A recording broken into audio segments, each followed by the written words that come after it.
They say your first major surgery is a wake-up call.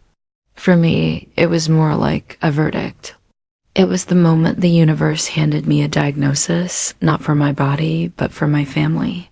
My name is Emily, and I was in a hospital bed recovering from having a piece of myself removed when I realized my own parents had already carved me out of their lives. They sold my $18,000 engagement ring to pay for my brother's dream party. When I finally got home and confronted them, my mother just sneered, a look of smug satisfaction on her face. "Thanks to your ring," she said, "your brother finally got the trip he deserved." I laughed, a raw, broken sound that surprised even me. My mother's grin disappeared, replaced by a flicker of confusion and anger. "What's so funny?" she demanded. Her grin completely vanished when she found out the ring they sold was, well, not quite what they thought it was. This is the story of how my family tried to sell my future to fund my brother's vacation. But they forgot one crucial detail. I had been expecting their betrayal my entire life. The discharge nurse, a kind woman named Brenda with tired eyes and a warm smile, asked who was picking me up. "My parents," I said, the words feeling true at the time. That was the plan. A simple, straightforward plan. An hour later, I was dressed in the soft, loose-fitting clothes I'd packed, my hospital discharge papers clutched in one hand. I walked into the waiting area, my steps still a little unsteady, and scanned the room. No mom, no dad. My phone buzzed in my pocket. It was a text from my mother. "Just take an Uber. You'll be fine." That was it. No punctuation, no apology, not even an emoji. Just a digital shrug, a casual dismissal of a promise made. So that's how I went home. Slumped in the back of a beige Toyota Camry, still wearing the plastic hospital bracelet on my wrist, while the Uber driver, a cheerful man named Dave, told me all about his fantasy football league. I nodded at what I hoped were the right moments. But my head throbbed, my chest ached from the incision, and all I could think was 5 days. 5 days in a hospital bed, a major surgery, and they couldn't give me one ride home. My fiancé, Mark, wasn't there either, but that was by my own design. He wanted to cancel his work trip to Tokyo, a career-defining conference he'd been preparing for months. "I'm not going," he had insisted, his face etched with worry as we sat in the pre-op room. "I'll be right here when you wake up." "No," I told him, squeezing his hand. "It's important. Go. My parents have promised they'll be here for everything. They've got it covered." I thought I could trust them with one simple task. One small act of parental care. Turns out I couldn't. The lie I told Mark, the one about my parents being reliable, felt bitter on my tongue. When I finally got to my small apartment, the silence was deafening. I showered, the warm water stinging against the bandages, changed into my softest pajamas, and sat on the edge of my bed. The exhaustion was a physical weight, pressing down on my shoulders, but I knew I wouldn't be able to rest. Not until I had my engagement ring back in my possession. Before the surgery, as I was nervously packing my hospital bag, my parents had insisted on holding onto it for safekeeping. That's what they called it. "Oh, honey, you can't wear that in the hospital," my mother had said, her voice dripping with concern. "It could get lost or stolen. Let us just hold on to it." "We'll keep it safe," my dad had nodded in solemn agreement. "Good thinking. We'll put it right in the safe." A safe they didn't actually own. I knew that.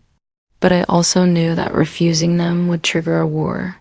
In my family, a simple no was never accepted. It was seen as an act of rebellion, an invitation to a long, draining battle of guilt trips, an emotional manipulation. And honestly, a small, dark part of me was curious. I wanted to see if they would actually do it. I wanted to see if they would cross the line I was almost certain they would cross. So I had smiled, thanked them for being so thoughtful, and handed it over. Now I wanted it back. My mother opened the door before I could even knock, as if she'd been watching for me through the peephole. "Emily," she said, her smile wide and performative, like she was waiting for a punchline. "We were just talking about you." My dad was in his usual spot, sunk into his worn leather recliner, half watching the news. He gave me a cursory nod and turned the volume down a notch, a clear signal that this was meant to be a quick, transactional visit. I didn't sit down. There was no point in pretending this was a social call. "I came to get my engagement ring," I said, my voice flat. They looked at each other. It was a look I'd seen my entire life. A quick, silent flicker of communication, an agreement on the script they were about to perform. It was the same look they shared when my brother, Ryan, needed bailing out of some self-inflicted crisis. My mother's smile spread even wider, becoming something sharp and triumphant. "Well," she began, clasping her hands together. "Thanks to your ring, your brother is finally having the time of his life. Miami sunshine. He deserves it." It took a second for the words to land. When they did, they felt like a physical blow. "What?" My dad leaned forward in his recliner, his elbows on his knees, adopting the tone of a man explaining a simple, logical fact to a child. "We sold it, Emily. Don't look so shocked. You'll be married soon. Mark can just buy you another one." I felt the air in the room go thin. My hand gripped the back of a nearby armchair to steady myself. You sold my engagement ring?" My mother waved her hand dismissively, as if swatting away a fly. "Oh, don't be so dramatic. It wasn't doing you any good sitting in a box while you were in the hospital. Ryan needed this. He needed my ring." I whispered, the words catching in my throat. "He needed a chance," she said firmly, her voice hardening. "He's been working so hard. He finally met someone special, a wonderful girl with connections, and this trip, this party, it could really mean something for his career. A networking opportunity." My dad nodded sagely, as if this were the most obvious thing in the world. "You can't put a price on opportunities like that, Emily." The room was buzzing in my ears. The world tilted slightly. Mark. I thought of Mark. He wasn't rich. He was a middle school history teacher. He was steady, hard-working kind. He had saved for months for that ring, picking up extra tutoring sessions, giving up his weekend golf games. Every spare dollar had gone towards that ring. It wasn't just a diamond. It was a symbol of his sacrifice, his commitment, his belief that I deserved something beautiful. "You didn't even ask me," I said, the words heavy with the weight of a lifetime of being overlooked. My mother's smile tightened. "You would have just said no. You've always been like that. So practical, so rigid." A laugh escaped me before I could stop it. A short, sharp, broken sound that startled even me. My mother's eyes narrowed. "What's so funny?" I looked from her smug face to my dad's condescending one. Their confidence had slipped just a little, enough for me to see the edges of fear. I let a slow, deliberate smile spread across my own face. "Do you really want to know?" They stiffened. "You'll find out soon enough," I said, my voice dangerously quiet. Their faces dropped. They called me a liar, a drama queen, but I could see it in their eyes. They weren't sure. I didn't explain. I didn't need to.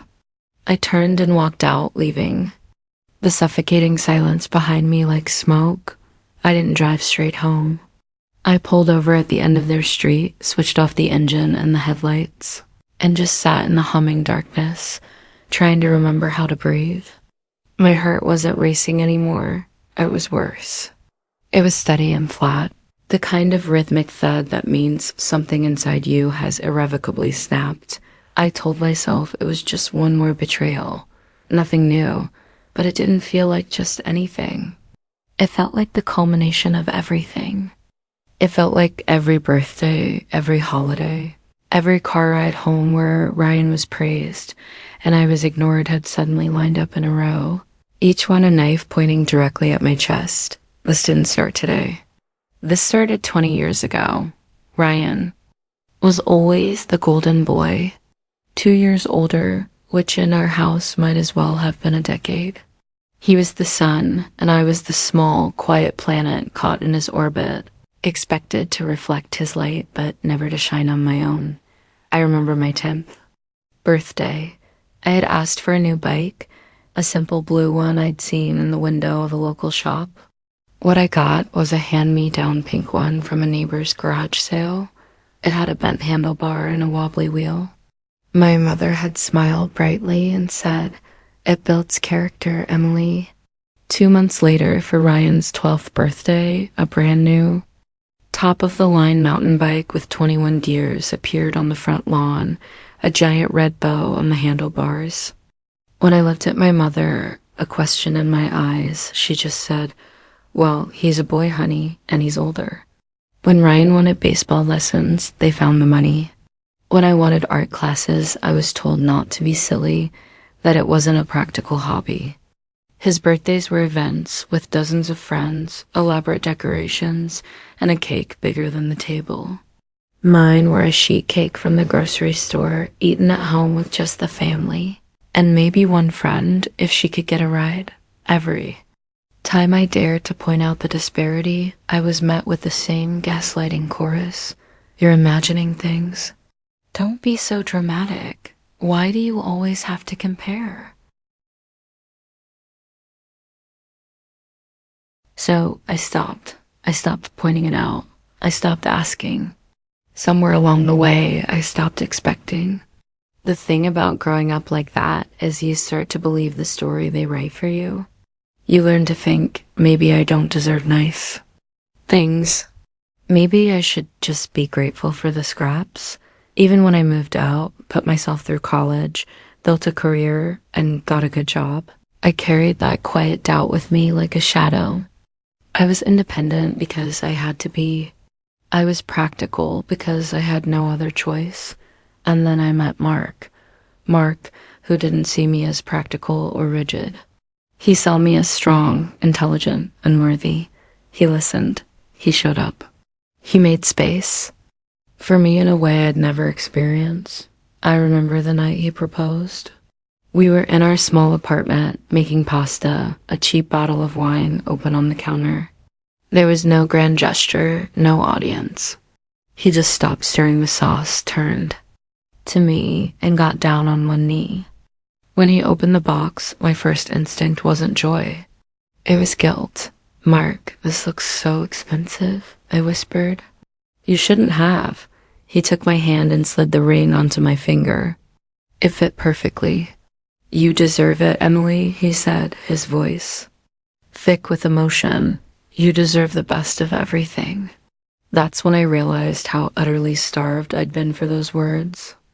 Not because of the ring itself, but because of what it meant. Someone, for the first time, believed I was worthy of the best. The ring wasn't just a diamond, it was proof, it was validation. It was the antidote to a lifetime of being told I should be grateful for less, and that's what they had taken. That's what they had sold for a party in Miami. They hadn't just sold a piece of jewelry, they had sold the very symbol of my worth.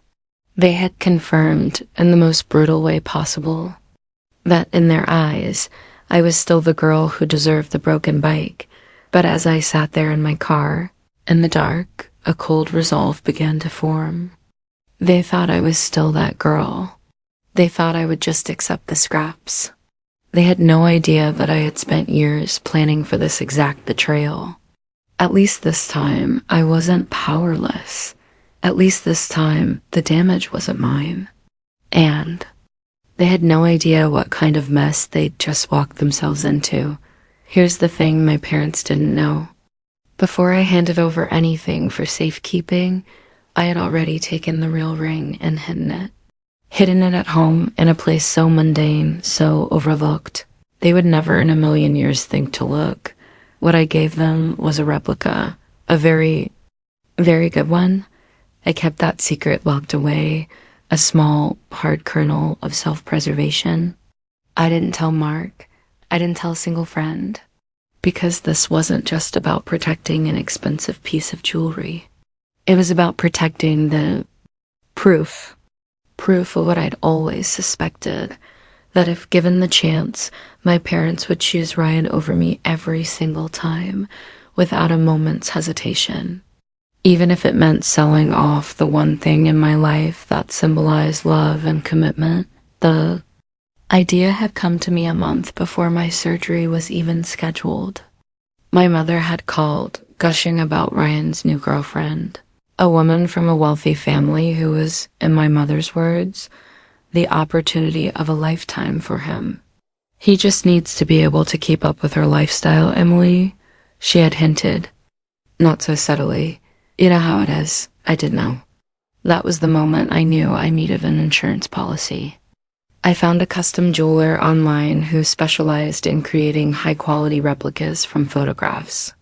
I sent them the detailed appraisal photos Mark had given me for insurance purposes. The cost of the replica, made with cubic zirconia and sterling silver, was a few $100s. An amount I could afford, an amount I considered a small price to pay for the truth. When the replica arrived, it was nearly indistinguishable from the real thing. The weight was slightly off, the sparkle a little less deep if you knew what to look for, but to the naked, greedy eye, it was perfect. So when my parents sat there tonight, smug and self-satisfied, bragging about how Ryan was having the time of his life in Miami thanks to my engagement ring, I laughed. I laughed because they thought they'd won. I laughed because they had so effortlessly, so predictably, walked straight into the trap I had laid for them. I laughed because I knew something they didn't. The real ring, the symbol of Mark's love and my own worth, had never left my side. Wish I could say that knowing I had outsmarted them erased the sting of their betrayal, but it didn't. The sting was still there, sharp and burning, because even though I had my ring, I still didn't have what most people take for granted. Parents who would protect me, not sacrifice me. But at least this time, I wasn't the one left broken. This time, the damage wasn't mine to clean up. Asterisk, I wish I could tell you my parents just sat in their smug little living room forever, clinking glasses over how clever they were, but that would have been too easy. No, the first crack in their perfect, self-serving world came a few hours after I left their house. My phone lit up around midnight, buzzing across the knit sand like an angry insect.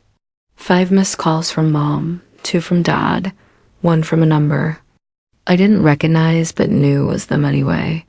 I let it ring, the sound echoing in the quiet of my apartment. I wasn't in the mood to hear another lecture about how dramatic I was being. But by the 10th call, I gave in. Curiosity is a terrible, powerful thing. Emily, my mother's voice came through, sharp and frantic, like she'd been pacing for hours. What did you do? I sat up in bed, the soft glow of my bedside lamp casting long shadows on the wall. Good evening to you too, Mom. Don't play games with me, she snapped.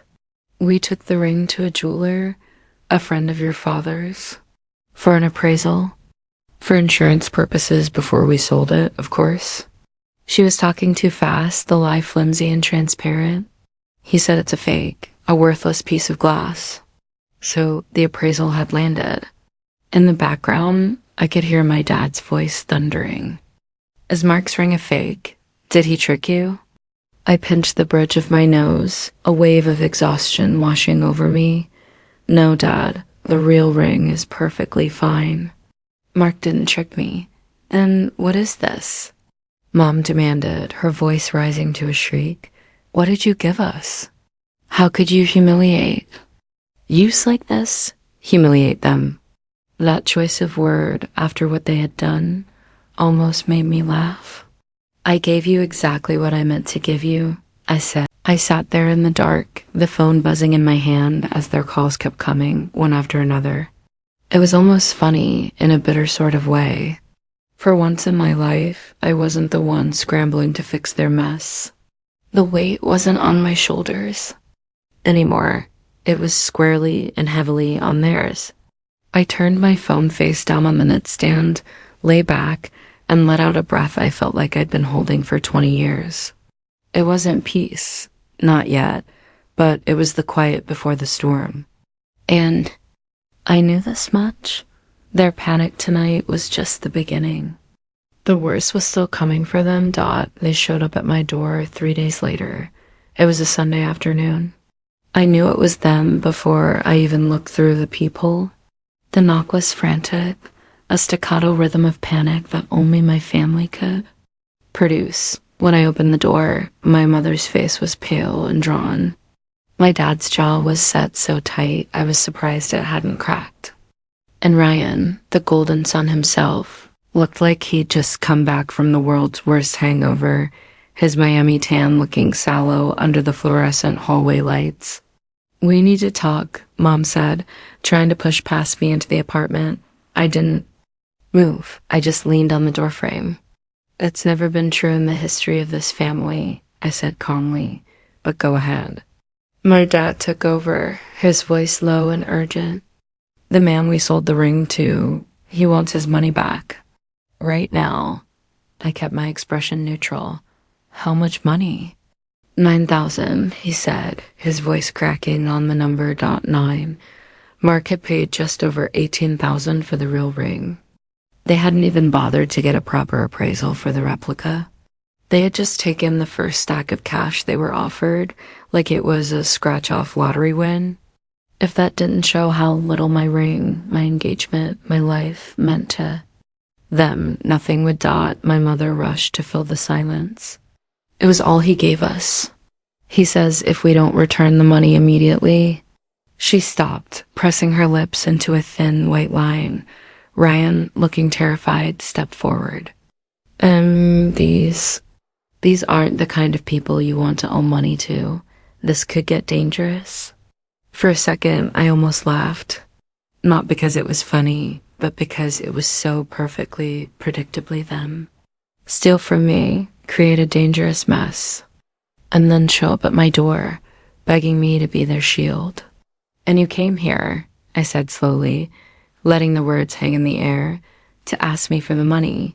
My dad nodded, his eyes pleading. "Just a loan. We'll pay you back. We can refinance the house or something."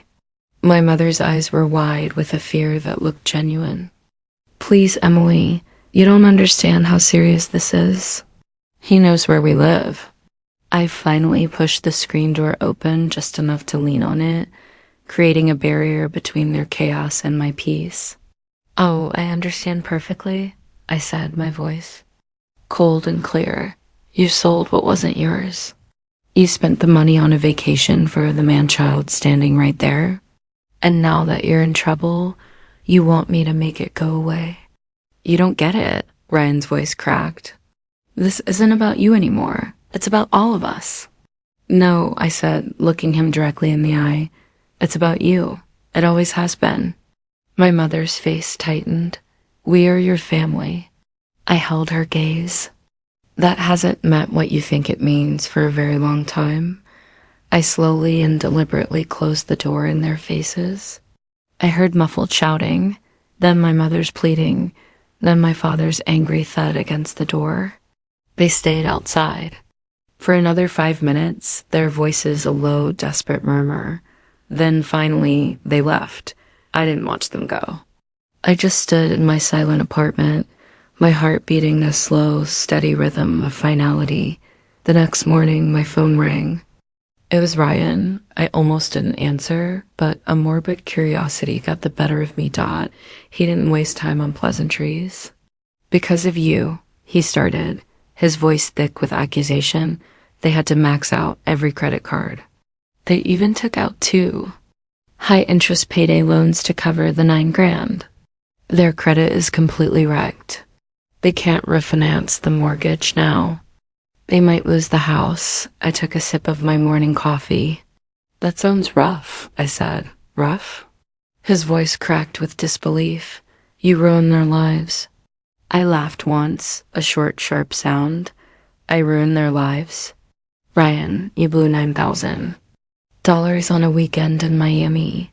Tell me again who ruined what. That trip mattered. He snapped, the entitlement in his voice so thick it was almost comical. I made connections. You'll never understand. You're right, I said. I won't. I have to go to my actual job now. You're unbelievable, he spat. I finally am, I said, and hung up the phone. The first person I told was Mark. I had put it off. Partly out of shame, partly because I didn't want to taint his view of my family before the wedding. But after they showed up at my door, I knew I couldn't carry the secret alone anymore. I called him that night in his hotel room in Tokyo. Hey, you. His voice was warm, tired, and a world away. How are you feeling? Did your parents pick you up okay? I took a deep breath. Actually, that's what I need to talk to you about. I told him everything. The Uber ride home, the confrontation at their house, the replica ring, the frantic late-night phone calls, the showdown at my apartment door. I laid it all out, the whole ugly, tangled mess, expecting him to be shocked, maybe even angry at me for not telling him sooner. He was silent for a long moment after I finished. All I could hear was the faint, static hum of an international call. Mark? I whispered, my stomach twisting into a knot. Are you there? I'm here, he finally said, his voice low and tight with an emotion I couldn't quite place. I'm booking the first flight home. What? No, Mark, don't. Your conference?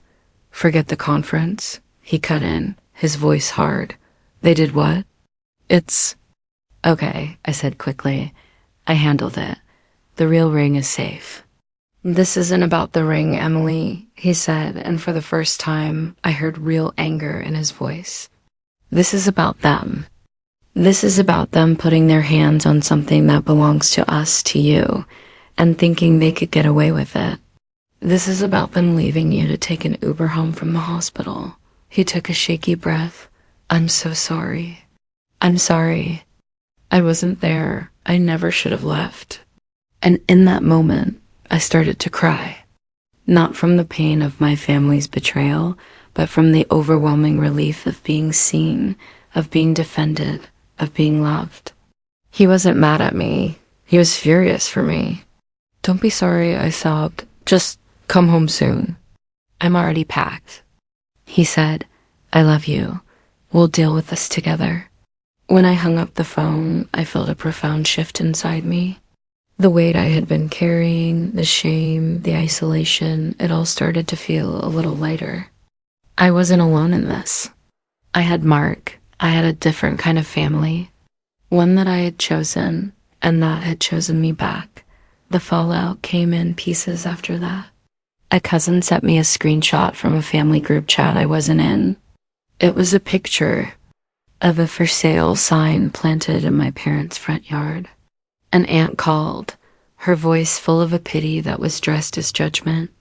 I heard about what happened, she said. Your mother is heartbroken. I just hope you can find it in your heart too. Forgive them. Forgiveness doesn't mean funding their bad decisions. Aunt Carol, I replied, and ended the call thought my parents' carefully constructed world was crumbling. They borrowed so recklessly to cover the $9,000 that their credit was destroyed. The bank wouldn't give them a refinance. The only option left was to sell the house they'd lived in for 30 years. 2 months later, I walked down the aisle in a simple, elegant dress that actually felt like me. Mark stood waiting at the altar, his eyes shining, steady and sure in a way that had become my anchor. The ring, my real ring, glinted on my finger as he took my hands in his dot. My parents weren't there. Neither was Ryan, not by accident, not by oversight. I hadn't invited them. My side of the church was filled with my chosen family, Mark's parents, who had embraced me as their own from day one. My best friend, Sarah, who was my maid of honor, and a handful of close friends who had seen me through my darkest days.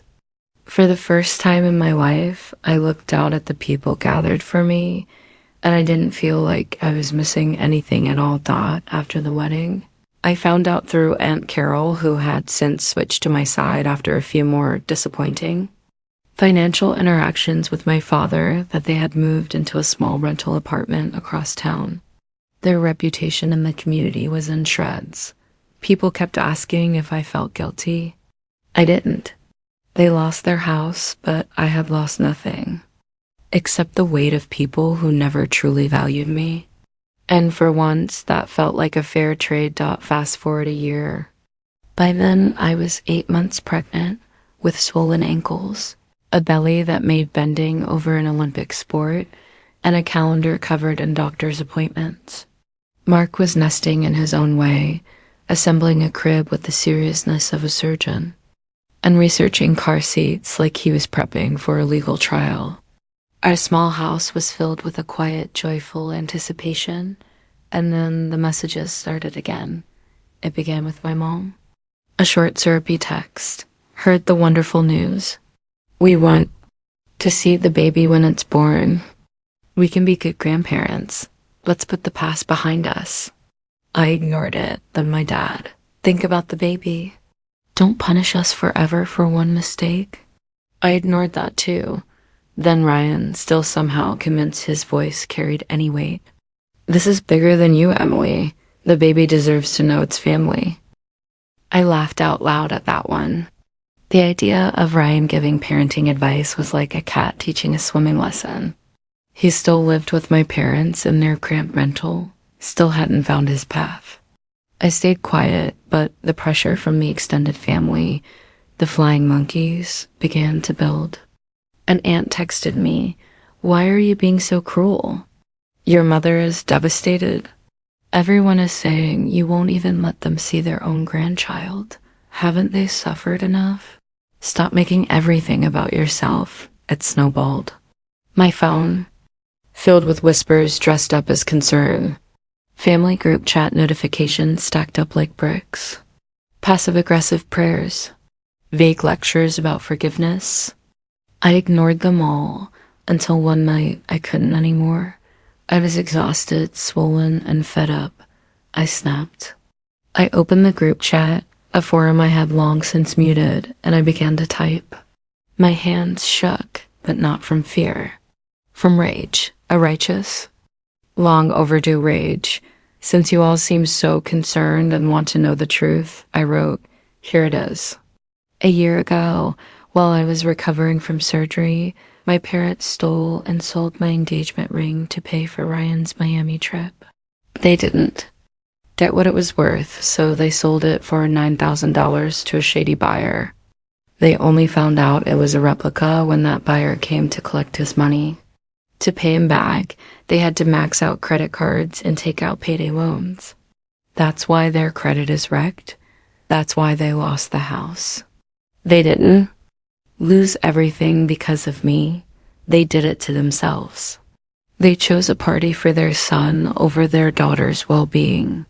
So please spare me the lectures on forgiveness and cruelty. You have no idea what you're talking about. I hit send. For a moment, there was a stunned silence. Then the floodgates opened. Asterisk, my finger hovered over the send button for a fraction of a second, a final moment of hesitation. Then I pressed. I sent the truth out into the digital world like an arrow shot in the dark, with no idea where it would land. I turned my phone face down, my heart hammering against my ribs. For a moment, there was a stunned, beautiful silence. Then the floodgates opened up. My phone began to vibrate, a low, incessant hum against the wood of the kitchen table. It didn't stop. It buzzed and buzzed, a physical manifestation of the chaos I had just unleashed. Curiosity finally got the better of me. I flipped it over. The screen was a waterfall of notifications from the extended family group chat, a place I had long since muted but never left. A silent observer in my own family's narrative. The first message was from my Aunt Carol, my dad's sister, a woman who valued appearances but also possessed a fierce, if rarely seen, sense of justice. Her text was simple and directed at my father. "Richard, is this true?" Before my dad could even formulate a response, the dam broke. A cousin, Megan, who was closer to my age, wrote, Wait, JT? They sold her engagement ring for Ryan's trip. I thought she was just being selfish and not helping out. Another cousin chimed in, "The payday loans make so much sense now. Uncle Richard called us asking for money last month, said they were in a bind." He made it sound like Emily had abandoned them in their time of need. The accusations flew one after another as decades of carefully constructed narratives began to unravel. Then my mother made her fatal mistake. She tried to defend herself. "This is a private family matter," she wrote, her words dripping with indignation. "Emily is exaggerating and being incredibly dramatic to get attention. We were only ever trying to help Ryan, who has had so many struggles. We made a mistake, but her airing our dirty laundry like this is cruel and unforgiving." Aunt Carol's reply was swift and brutal. "Elaine, you call selling your daughter's engagement ring a mistake? You call lying to the entire family about why you lost your home dirty laundry? I call it theft and fraud. You didn't ask for help. You stole from your own child, and then you slandered her to all of us when she finally cut you off. But miss, only cruel thing here is what you three have done to her." The chat went nuclear. Sides were being drawn, not in hushed phone calls, but in a public forum for everyone to see. I watched as my parents' carefully curated image of the long-suffering, hard-working couple with a difficult daughter and a golden son was systematically dismantled by their own family. My phone buzzed with a private message. It was from Megan. "Emily, I am so sorry. I feel like such an idiot. Your mom called me last month, crying, telling me how you had refused to help them and how they were on the verge of losing everything because of your selfishness. I can't believe I fell for it. If you need anything, and I mean anything, please let me know. We're on your side." I stared at her message, a strange mix of vindication and sadness washing over me. Vindication because the truth was finally out. Sadness because it had taken a digital explosion for anyone to finally see me. Then came the final, pathetic message from Ryan in the group chat, a desperate attempt to reclaim his golden boy status. "Wow, I can't believe this. After everything I've been through, my own sister is trying to ruin my life over a stupid ring. Some of us actually have dreams, you know? That trip was important for my career. But I guess Emily wouldn't understand that." No one replied to him. His message just sat there, a monument to his own breathtaking entitlement, completely ignored. It was, in its own way, the most damning response of all. He had always been the center of their universe, and in that moment, he had become invisible. Close the app. I didn't need to see anymore. The tide had turned. For once in my life, I wasn't the dramatic one. They were. My mother tried to post one last defense, something about the sacrifices parents make for their children, but it sank instantly under the weight of everyone else's disgust. It was like watching a dam break. Years of favoritism, of lies, of quiet injustices, all exposed in a single catastrophic thread. They weren't the golden couple anymore. They were the punchline. In the months that followed, I heard about the rest of the fallout in whispers and secondhand stories, mostly from Aunt Carol, who had appointed herself my official informant. The family had split cleanly in two. Most had sided with me, disgusted by my parents' actions. A few loyalists tried to defend them, but their arguments withered in the face of the receipts I had provided. The Miami girl, the one with the connections Ryan was so desperate to impress, had apparently seen the social media chatter. She dumped him via text, reportedly calling him a leech with bad credit. Without the promise of a wealthy daughter-in-law, my parents' last hope of a financial bailout vanished. Ryan, unable to afford his own place and now a social pariah, moved back in with my parents at their new cramped rental. And so that's how it ended for them. The three of them under one roof again. No big house, no reputation, and no excuses left that anyone was willing to believe. They had sacrificed their daughter for their son, and in the end, they had lost everything anyway. For me, life began to open up in ways I hadn't thought possible. The silence from my immediate family was a balm. No more guilt trips. No more passive-aggressive texts. No more feeling like I had to justify my own existence. Mark and I focused on preparing for our baby. We painted the nursery a soft, sunny yellow.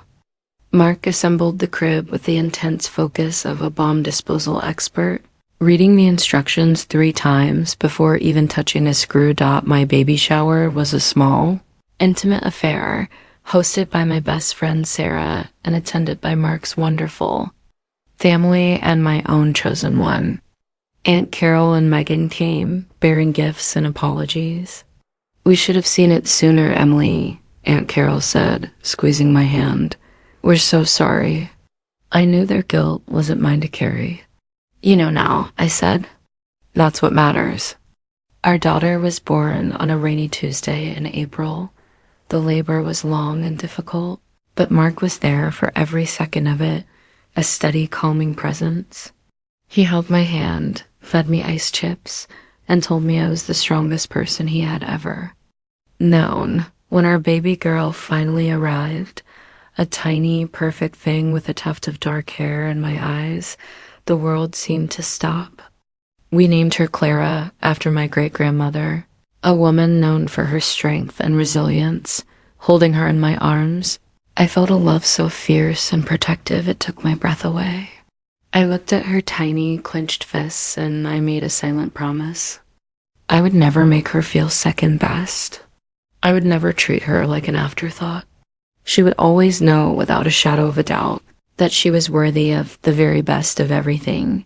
Asterisk life with Clara was a beautiful, chaotic blur of sleepless nights, first smiles, and a love deeper than I could have ever imagined. Our small house was filled with the scent of baby powder and the sound of Mark singing off-key lullabies. It was perfect. The money from the sale of my parents' house came through eventually. A court-ordered repayment of the $9,000 they owed the buyer of the replica ring. The first check arrived in the mail, a flimsy piece of paper that felt impossibly heavy. Mark and I looked at it, lying on our kitchen table. "What are you going to do with it?" he asked. "I'm going to put it in Clara's college fund," I said without hesitation. "It's dirty money. Let's turn it into something good." And so we did. We opened the savings account in her name and deposited every last cent. It felt like an act of alchemy, transforming the ugliest chapter of my life into the brightest part of her future. My relationship with the rest of my family slowly began to heal. Aunt Carol became a doting great-aunt to Clara, spoiling her with gifts and weekly video calls. Megan and I grew closer, bonding over our shared experiences of being the less favored children in our respective families. We were building something new, a family based not on obligation, but on mutual respect and genuine affection. One afternoon, about a year after Clara was born, I received a letter. It was from my mother. Her handwriting was shaky, different from the confident, looping script I remembered. I almost threw it away, but Mark encouraged me to read it. "Dear Emily," it began, "I don't expect you to forgive me. I know I don't deserve it. Losing the house, losing our friends, it forced your father and me to look at ourselves in a way we never had before. We were wrong. I was wrong. I was a terrible mother to you. I was so focused on what I thought Ryan needed that I completely failed to see what you needed. I see it now. I see you. I know it is too late to fix what I broke, but I wanted you to know that I am sorry. Truly sorry. I read the letter 3 times, the words blurring through my tears. It wasn't an excuse. It wasn't a manipulation. It was just an apology. A decade too late, but it was there. I didn't reply. Not yet. Maybe not ever. But something in my heart, a small, hard knot of resentment I hadn't even realized was still there, began to loosen. A few weeks ago, Mark and I were at a park with Clara. She was toddling across the grass, a look of fierce determination on her face as she chased a bright yellow butterfly. I was watching her, my heart full, when I saw them. My parents and Ryan, sitting on a bench on the other side of the park. They looked smaller, older. The swagger was gone from my father's walk. The smugness was gone from my mother's face. Ryan just looked tired. They didn't see me. I watched them for a long moment, a strange, detached curiosity washing over me. There was no anger, no bitterness, just a quiet sadness for the family we could have been, and a profound gratitude for the family I now had.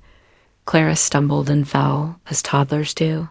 She looked up, her little face crumpling, ready to cry.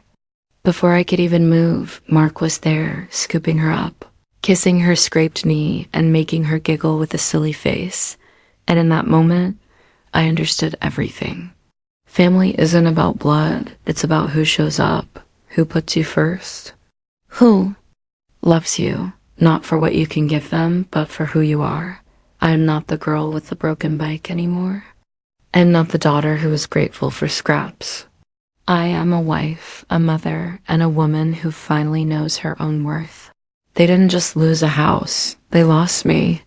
And for once, that felt like a fair trade. Thank you for sticking with me to the very end of this long and winding journey. It's a story about a ring, yes, but it's also about breaking patterns, finding your voice, and learning that sometimes the most loving thing you can do for yourself is to walk away. What do you think? Did I do the right thing? Did I go too far? Or not far enough? Let me know your thoughts in the comments below. And if you enjoyed this story, please hit that subscribe button for more tales of justice, karma, and finding your own happily ever after.